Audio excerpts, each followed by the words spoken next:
plaisir de vous informer, mesdames et messieurs, bienvenue dans cette grande édition du journal. Voici les titres de l'actualité.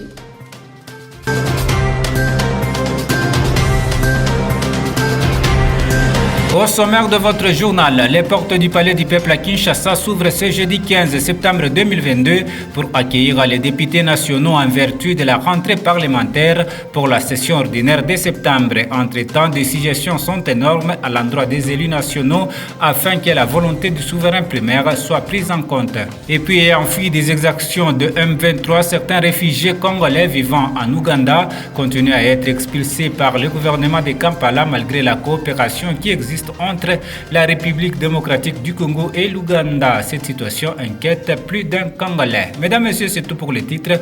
Votre journal, c'est ici et maintenant.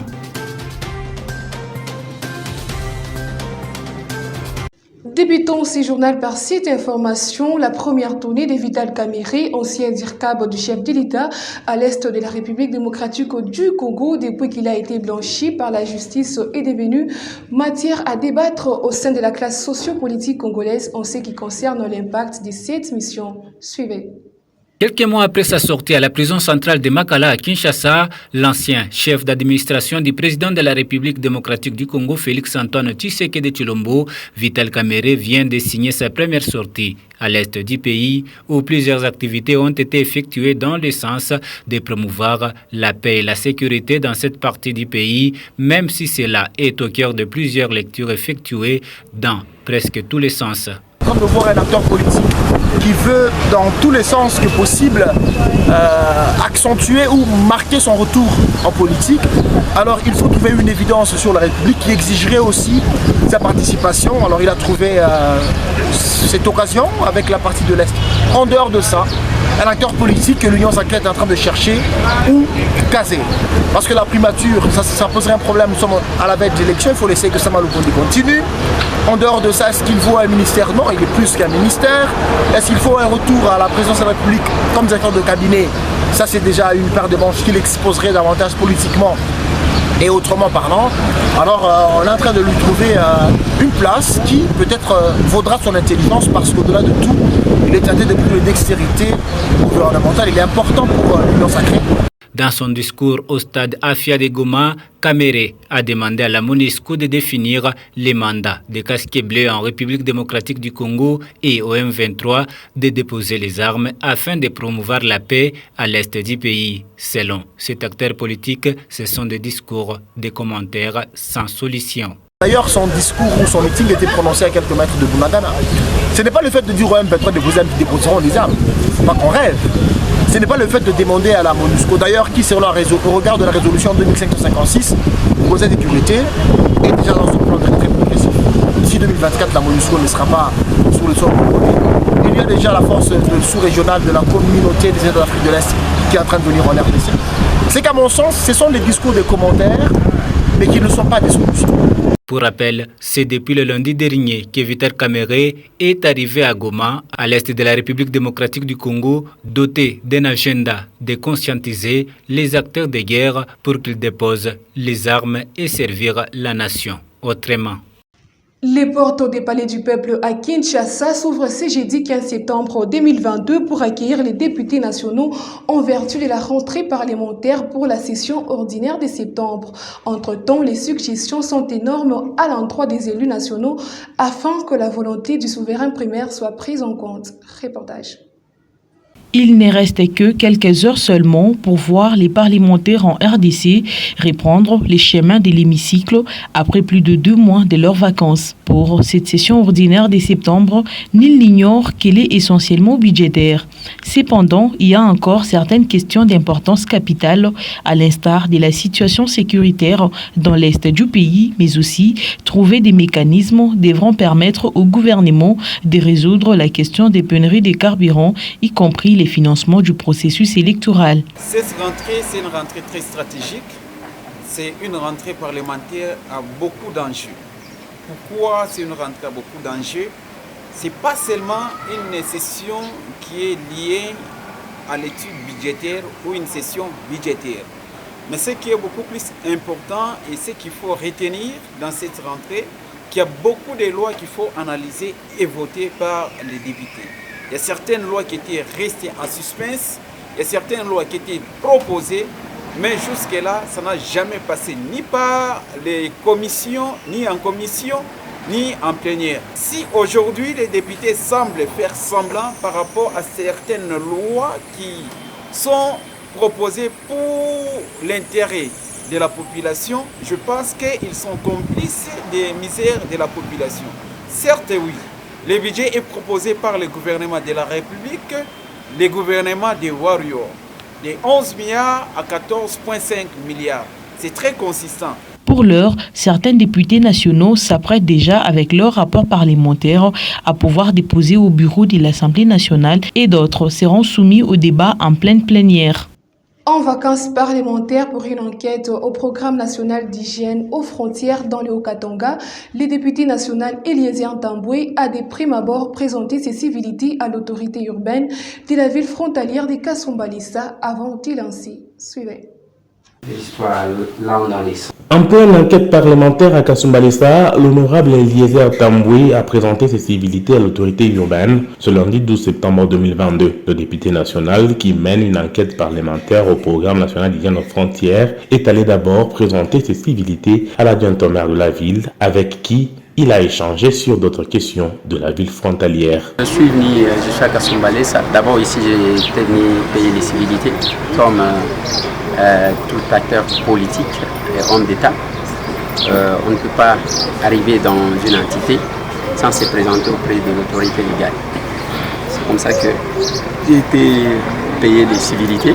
Sinon, ce qui m'amène ici, je suis en train de mener une enquête parlementaire par rapport à certaines dénonciations que nous avons ici et aussi qui a créé des bouquins sur les réseaux sociaux. C'est comme ça que nous sommes venus taper du doigt une réalité afin de ramener ça auprès de nos autres collègues à l'Assemblée nationale. Après cette audience de civilité à la mairie de Kasumbalesa, le député national Eliezer Tamboué s'est rendu à la frontière pour la continuité de son enquête sur les incidents survenus au PNHF. Certains réfugiés congolais vivant en Ouganda et enfouis les exactions du M23 continuent à être expulsés par les gouvernements du Kampala malgré la coopération qui existe entre la République démocratique du Congo et l'Ouganda. Cette sorte de méfiance démontrée du côté Kampala est aujourd'hui à l'origine de plusieurs inquiétudes exprimées par la société civile locale au regard de la dégradation de la situation humanitaire. Plus de détails dans ce reportage signé Gérard Sangwa et Gisèle Kabongo. Malgré la coopération qui existe entre la République démocratique du Congo et l'Ouganda, certains compatriotes congolais ayant fui les exactions des terroristes du M23 continuent à être expulsés jour après jour dans des conditions très déplorables. Cet expert en la matière rencontré parle de la violation de certains instruments en matière juridique de la part du gouvernement de Kampala.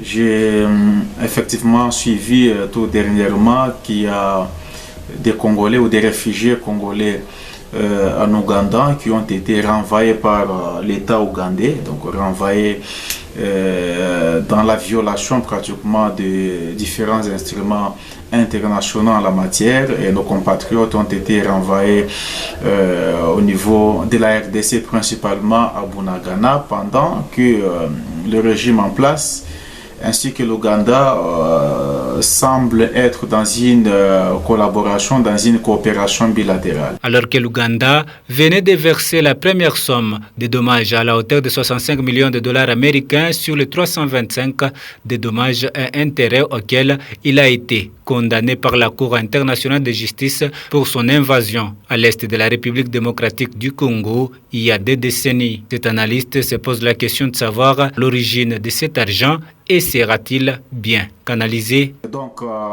là aussi il y a une question, celle de savoir est-ce que l'Ouganda ne paye pas cette somme avec finalement notre propre argent, parce que vous êtes sans ignorer que l'Ouganda est en République, mieux, l'armée ougandaise est en République démocratique du Congo. Officiellement, on nous avait laissé entendre que c'était pour traquer les ADF, mais nous savons tous qu'il y a toujours des raisons économiques, parce qu'un État ne peut pas se permettre d'envoyer sa force militaire dans un autre État sous prétexte de pacifier ou de rétablir la paix et la sécurité sans pour autant qu'il y ait un intérêt pécuniaire ou un intérêt économique. Certainement, il y en a. À la question de savoir si ces réfugiés seraient les véritables Congolais, Maître Mohamed Eyenga répond en ces termes. Sans ignorer que Bunagana est dirigé par les Rwandais à travers le M23, est-ce que ce ne sont pas des Rwandais qui sont finalement qui passent finalement par l'Ouganda et qui sont envoyés en RDC à travers Bunagana sous prétexte qu'il s'agit des réfugiés congolais? Je pense que c'est à l'État congolais à travers ses services compétents de bien vérifier l'affaire en question pour la sécurité de toute la nation. L'annonce du début du paiement des dommages et intérêts par l'Ouganda a été faite au cours du Conseil des ministres du vendredi 9 septembre dernier par le ministre en charge de la justice en RDC, Rose Mutombo Kese. Et la société civile congolaise, à travers l'un de ses activistes de droits de l'homme, invite le ministre de la Justice en République démocratique du Congo de mettre en place une commission collégiale et indépendante afin de canaliser la somme de 65 millions de dollars américains versés il y a peu par l'Ouganda pour indemniser les victimes des atrocités de guerre à l'est du pays. Suivez Maître John Kabouya dans ses propos recueillis par Gérard Sangwa et Gisèle Kabongo. Il est vrai que son Excellence, le chef de l'État, Félix Tshisekedi Tshilombo, en ce qui concerne son plan d'action, il a mis un accent particulier sur les peuples d'abord. Les 65 millions que l'Ouganda vient de débourser pour indemniser les victimes des atrocités ougandaises et rwandaises, comme l'Ouganda vient de s'exécuter volontairement pour débourser les 65 millions, et notre gouvernement a confirmé pour avoir réceptionné les 65 millions, mais gardé au ministère de la Justice. Nous, en tant que de droits de l'homme, ce que nous demandons, c'est quoi? Qu'on mette sur pied une commission collégiale indépendante pour canaliser cette enveloppe jusqu'aux victimes qui sont à l'Est. Les victimes sont là, ils sont déjà répertoriés et identifiés. Nous refusons qu'on garde cette enveloppe au ministère de la Justice. Parce que ici chez nous, il y a des remaniements qui peuvent intervenir à tout moment. Aujourd'hui, c'est le gouvernement Sama 1, on peut avoir Sama 2 demain. Ce que nous demandons, c'est quoi? Qu'on arrive à canaliser cette enveloppe jusqu'aux victimes. Gardez cette enveloppe parce que les victimes sont en train de souffrir. Vous gardez les 65 millions, pourquoi? Canalisez ça jusqu'aux victimes. Et nous attendons si l'Ouganda va verser la deuxième tranche. Nous ne savons pas si ça sera en 2030 ou 2027. Qu'est-ce qui nous assure que le lendemain, ça sera toujours Madame Rose qui sera là comme ministre de la Justice? C'est pourquoi nous sommes en train d'inviter le gouvernement de se débarrasser de cette enveloppe. C'est une enveloppe très encombrante. Poursuivons ces journaux avec cette information. La police nationale congolaise, commissariat urbain de Butembo, en collaboration avec le FRDC, a mené une fuite de perquisition à la prison centrale de Kakwangura le mardi 13 septembre 2022. Plusieurs objets ont été récupérés de main des prisonniers. Le patron de la PNC Butembo, qui s'est réjoui de voir cette opération s'est clôturée sans aucun incident. Le commissaire supérieur principal Paul Ngoma dit Toto Jean-Paul assure que les dispositions sécuritaires sont déjà prises pour pallier à toute éventualité. Reportage. Nous sommes venus ici pour la fouille de la prison parce que auparavant avait eu des informations faisant état d'une attaque en gestation de la prison centrale de Kakwangura. Et cette attaque, donc selon les informations à notre possession, donc les assaillants qui ont l'intention d'attaquer la prison sont en communication avec les prisonniers. Raison pour laquelle nous avons pris des précautions de venir fouiller la prison pour palper les réalités. Après la fouille, nous avons constaté que l'information était fondée parce que nous avons eu dans la prison plusieurs téléphones, plus de 17 téléphones, plus de 5 Motorola et des chargeurs. Vous comprenez qu'en dehors de cela, il y avait une quantité de champs, il y a eu beaucoup de biens qu'on a saisis, des couteaux ainsi de suite. Vous comprenez que l'information que nous avons eue, c'était fondée. On doit fouiller la prison périodiquement. Depuis l'attaque perpétrée le 10 août, c'est aujourd'hui que nous avons seulement fait la fouille. Mais sinon, par avant, on faisait la fouille, mais après l'attaque, c'est aujourd'hui même. Vous voyez, même, première fois qu'on fait l'attaque, on saisit plusieurs téléphones. Là, on comprend qu'il y a déjà des véristes dans la prison qui collaborent avec les ennemis de la paix. Je demande sur la population, à tout moment, si la population a une information, de bien collaborer avec les services de sécurité. Parce que nous-mêmes, on ne saura rien faire. Parce que même si nous avons des informations, c'est parce que parmi la population du peuple de Butembo nous a tout de même aidés. Nous donnons des informations. C'est ça que nous voulons. Nous voulons que ce mariage puisse demeurer avec les services de sécurité. Tous ces criminels qui se sont évadés ici sont en vue de Butembo.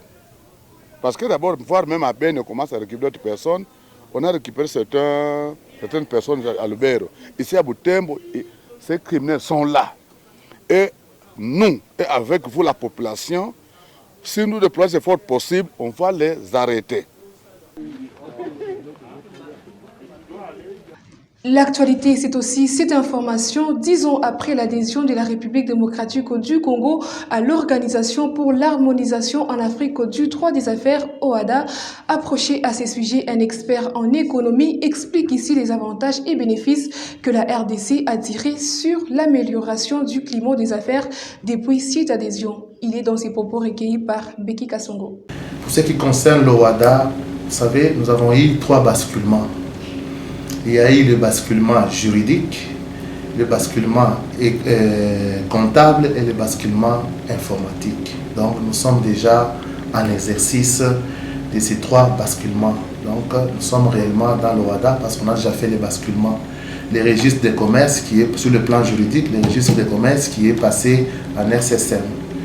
Nous avons notre ancienne comptabilité qui est passée à la comptabilité, les Cisco-OHADA. Nous avons maintenant des logiciels qui nous transportons les balances, les autres états financiers sortent automatiquement. Donc sur ces 3 points-là, c'était déjà opérationnel et il y a des résultats escomptés que nous vivons sur le plan juridique, sur le plan comptable et sur le plan informatique. Donc pour nous, nous utilisons déjà cet outil, c'est déjà bien. Et pour moi, il y a des avancées dans le domaine comptable, dans les domaines juridiques, dans les domaines de l'informatique. J'ai toujours mis l'accent, quand je parle de l'OHADA, pour la création des sociétés. Ici, chez nous, à l'époque, avant l'OHADA,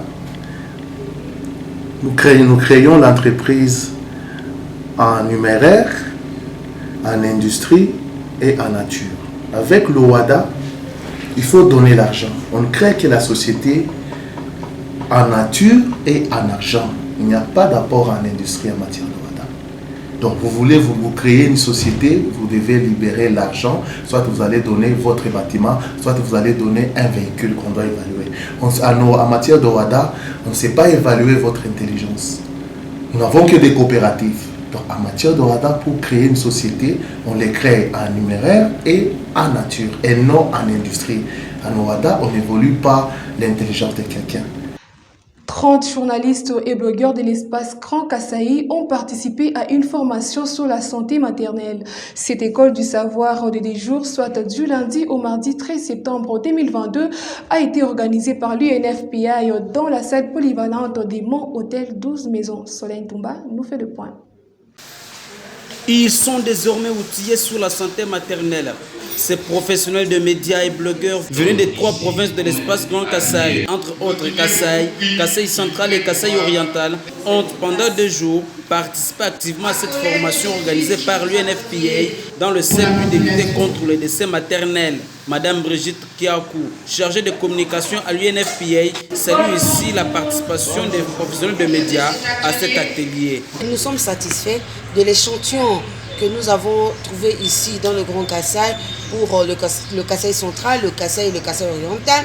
Les journalistes qui ont participé, c'était vraiment un bon échantillon, des journalistes qui étaient assez motivés, assez impliqués dans la question. Nous espérons maintenant qu'ils verront d'un autre œil, ils verront d'une autre façon les questions liées à la santé maternelle et nous espérons aussi qu'ils vont traiter différemment les questions liées à la santé maternelle. Une participante à cette formation précise avoir ajouté un plus dans sa vie professionnelle qui le permettrait ainsi d'aider la communauté dans la lutte contre le décès maternel. Lydie vient de la radio Les Ondes du Progrès, station de Chikapa, chef-lieu de la province du Kasaï. Nous remercions INAFPA pour cette organisation parce que cette formation a été de grande taille. Cette formation nous a permis à connaître quelles sont les causes des décès maternels et comment les éviter. Et celle-ci nous permettra en tant que journaliste de produire des émissions très proches de la population, des émissions unies, je dirais proches, nouvelles, utiles et importantes, intéressantes pour que ceux qui sont dans l'ignorance de certains cas qui nous arrivent de décès puissent au moins apprendre à connaître que non, il y a moyen d'éviter ce genre de situation. Plusieurs exposés ont été au rendez-vous, notamment contexte et situation de la santé maternelle en République démocratique du Congo, stratégie de riposte contre le décès maternel, ainsi que le traitement journalistique des questions liées à la santé maternelle. Les travaux en plénière ont sanctionné la fin de cette formation. Collaboration entre la SNEL et la Régie des eaux dans la province du Grand Katanga pour desservir la population en eau potable se consolide de plus en plus. Le directeur provincial de la Régie des eaux Katanga, Ignace Ilunga, en a souligné au début de cette semaine lors d'une mise au point relative. Regardez. Vous savez que je gère 19 centres ici dans les Katanga, dans les Grands Katanga. Sur mes 19 centres, plus de 15 sont en régime thermique. En régime thermique ou en partie thermique. Donc, nous y avons placé des groupes électrogènes qui font fonctionner. Mais quand vous regardez de près, ce sont des unités de petite taille, ce qui permet aussi les consommations modérées, qui permet de donner de l'eau à ces populations, comme à Malimba, comme à Nkoro, à Dilolo, dans plusieurs centres à Puerto, mais quand vous montez au niveau de grandes villes comme Lubumbashi, Likasi, Kolwezi, Kalemi, vous avez de grandes unités. Et la production d'eau potable sur énergie thermique coûte trop cher. Cette eau-là va être produite à des coûts très élevés que la population ne peut pas consommer. Ce qui fait qu'il n'est pas très intéressant d'alimenter une usine de la taille de Kimilolo ou de Kassapa avec des groupes électrogènes, la population ne sera pas payée. Donc, ce que nous souhaitons, c'est que du côté de nos amis de la SNEL, que des efforts soient fournis et que l'eau soit garantie. Mais nous souffrons aussi, et aussi souffrent comme nous, de méfaits des actions de la population. Vous savez combien de fois l'usine de Kassapa s'est arrêtée, tout simplement parce que les câbles qui alimentent l'usine de Kassapa ont été tout simplement volés. Et pas une fois, plusieurs fois. Ça, c'est déjà une situation qui met non seulement la SNEL en difficulté, mais aussi la régie des eaux, cocher la population. Donc, je ne dirai jamais, je ne rejetterai jamais la responsabilité de la régie des eaux sur la SNEL. Par contre, nous louons leurs efforts, leur ingéniosité, comme eux, nos agents. Leurs agents souffrent la nuit pendant que nos populations dorment pour nous garantir les services et nous permettre de fonctionner. Un mot en sport pour finir. 4 clubs congolais engagés dans la campagne africaine de football entament les hostilités cette semaine, bien qu'au pays, les championnats de la Ligue Foot n'a pas encore commencé. Selon les analystes sportifs contactés ce mercredi 14 septembre 2022, cette situation ne peut pas empêcher les clubs congolais d'aller plus loin dans ces compétitions. C'est un reportage de Paul Mbaya. Qualifié pour les interclubs de la CAF, TP Mazembe ASV Club pour la Ligue des Champions, Saint-Éloi Lupopo et Daring Club Motema Pembe en Coupe des Confédérations, les clubs congolais débuteront la campagne africaine sans livrer aucun match de la Ligue Foot dont le démarrage est toujours hypothétique. L'absence du temps de jeu dans les jambes ne peut pas empêcher ces clubs d'aller plus loin au niveau africain. Par ailleurs, que V Club garde encore ses chances pour se qualifier à la prochaine phase malgré sa défaite au Botswana face à Gaborone United. Hormis V Club qui a joué en préliminaire face à Gaborone United de Botswana, l'équipe de Lupopo concernée également par ces préliminaires en Coupe de la Confédération s'est qualifiée sur tapis vert face à Security Systems de Botswana. Le tout-puissant Mazembe exempté des préliminaires de la Ligue des Champions jouera le vainqueur du match Olympique Real de Bangui de la République centrafricaine et Vipers de l'Ouganda. DCMP aussi exempté de préliminaires de la Coupe de la Confédération jouera le vainqueur du match Saint-Michel United de Seychelles et Inter Littoral Academy de Guinée équatoriale. Vous l'avez certainement compris, c'est la fin de cette édition du journal. Je vous propose les rappels des titres.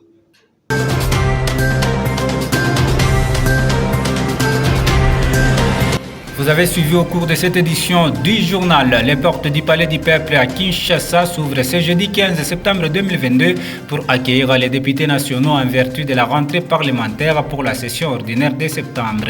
Entre-temps, des suggestions sont énormes à l'endroit des élus nationaux afin que la volonté du souverain primaire soit prise en compte. Vous avez également suivi et enfoui des exactions de M23. Certains réfugiés congolais vivant en Ouganda continuent à être expulsés par le gouvernement du Kampala malgré la coopération qui existe entre la République démocratique du Congo et l'Ouganda. Cette situation inquiète plus d'un Congolais. Voilà donc, c'est la fin complète de cette édition du journal. Merci de votre fidélité nous accorder. Au revoir.